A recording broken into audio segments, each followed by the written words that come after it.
In all her acts, strange divinity shone. All love was hers. All love can be one's only when one is absolutely pure and strong.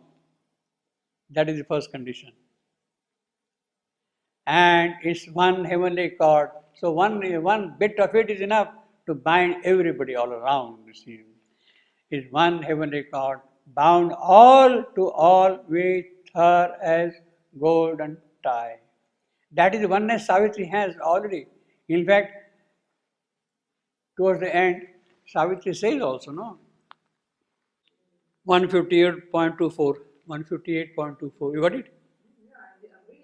We did it, of course, we did it. 158.24. Yeah. Awaken to the meaning of my heart that to feel love and oneness is to live. And this the magic of our golden chain is all the truth I know or seek, O sage. Well, this is the condition. All love was hers and its one heavenly cord, bound all to all with her as golden tie. But, well, this is one state. But the human Savitri is still human Savitri. That element is still present in her. You see. But when her grey to the surface pressed too close, these things, once gracious adjuncts of her joy, seemed meaningless to her.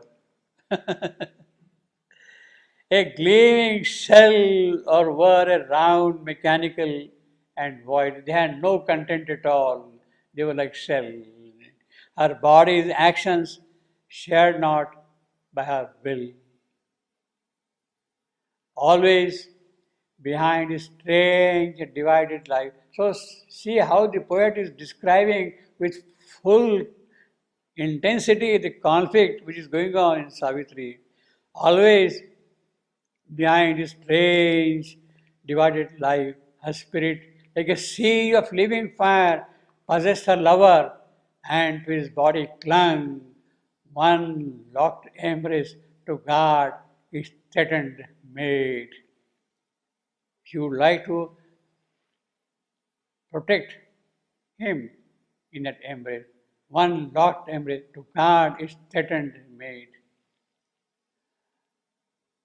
And therefore, all night she woke to the slow, silent hour, brooding on the treasure of his bosom and face, hung all the sleep-bound beauty of his brow, or laid a burning cheek upon his feet.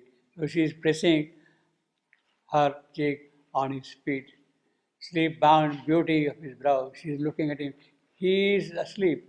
But Savitri is awake and she is constantly in that condition. Brooding on the treasure of his bosom and face, hung over the sleep-bound beauty, because he is already asleep deep, of his brow, or laid her burning cheek upon his feet. Burning feet upon his cheek. Now this is what one would call the Vaishnava description, a woman devoting herself totally to her husband.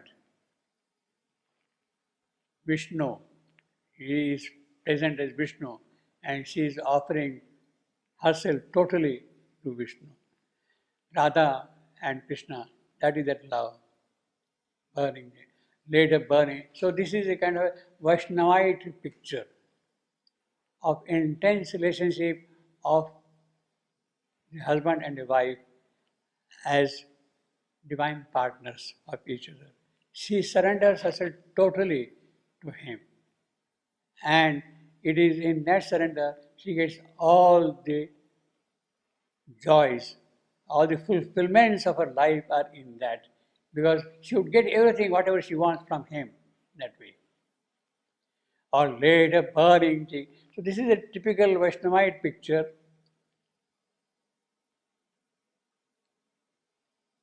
It is not the picture of Shiva and Parvati of strong embrace and love, but the picture of surrender of the female to the male. Waking at morn, her lips endlessly clung to his, unwilling ever to separate again or lose that honeyed drain of lingering joy, unwilling to lose his body from her breast. The warm, inadequate signs that love must use. So the love is of a different type altogether, but how does it express? It expresses to these signs of joining together, of embracing, of kissing. That is what how love expresses there. They are the inadequate sign, unwilling to lose his body from her breast. They are embracing intimately like that. That is a sign. Or kissing, her lips endlessly clung to his. They are signs of love that must use on a physical plane.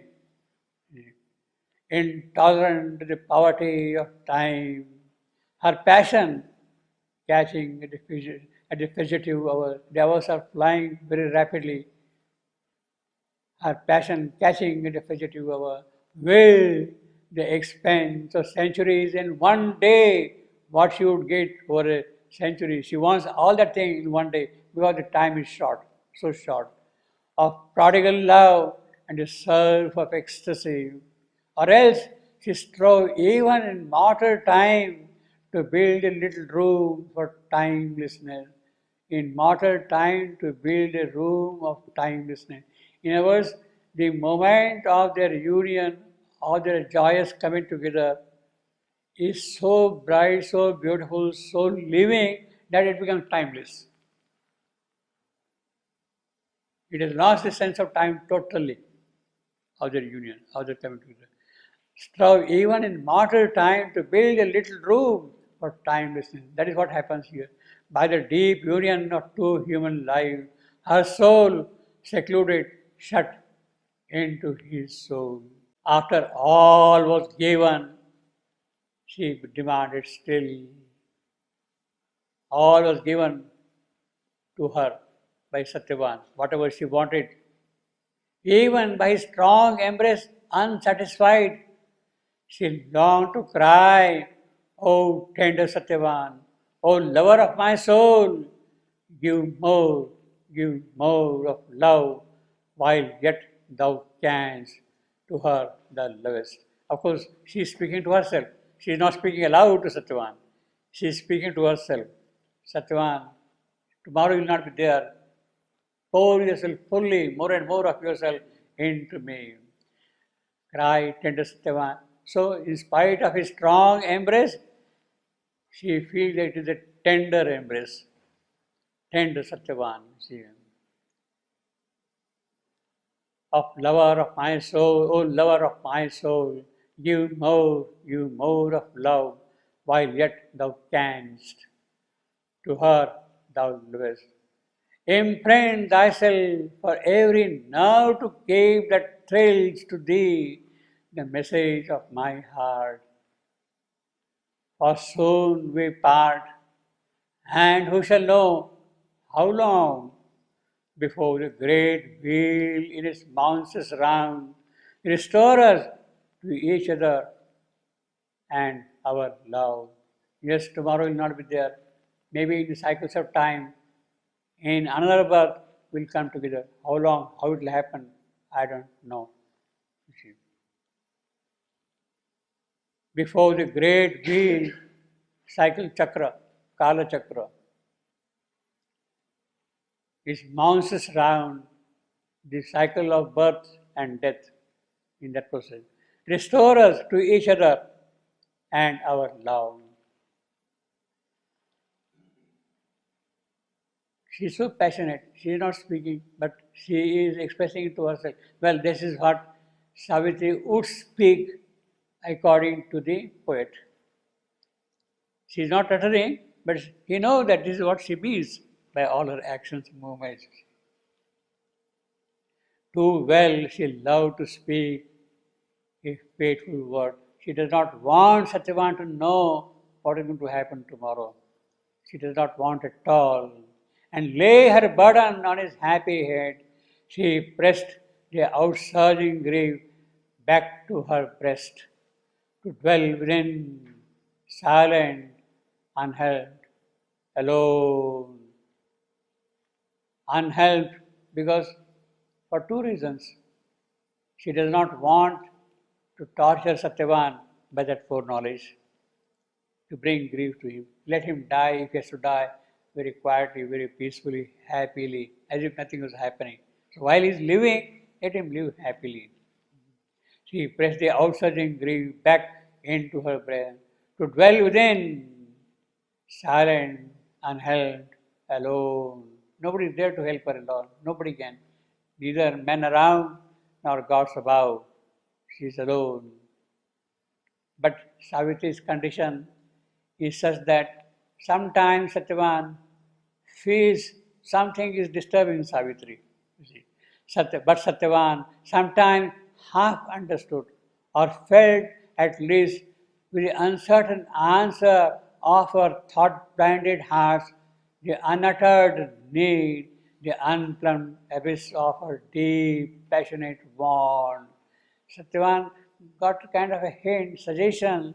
Well, Savitri is looking for something deeper and deeper from me.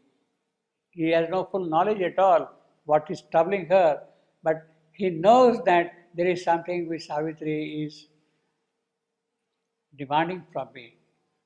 That something is troubling Savitri.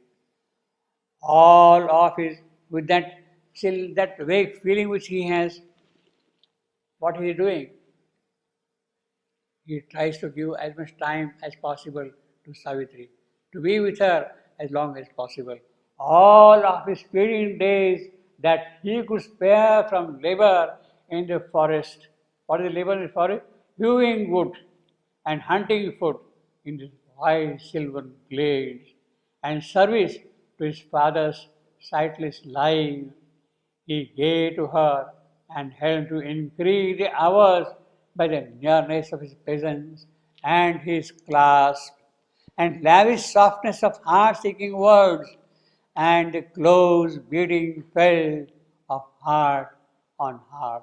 He has to do his daily work, but whatever time he gets, he is devoting to Savitri.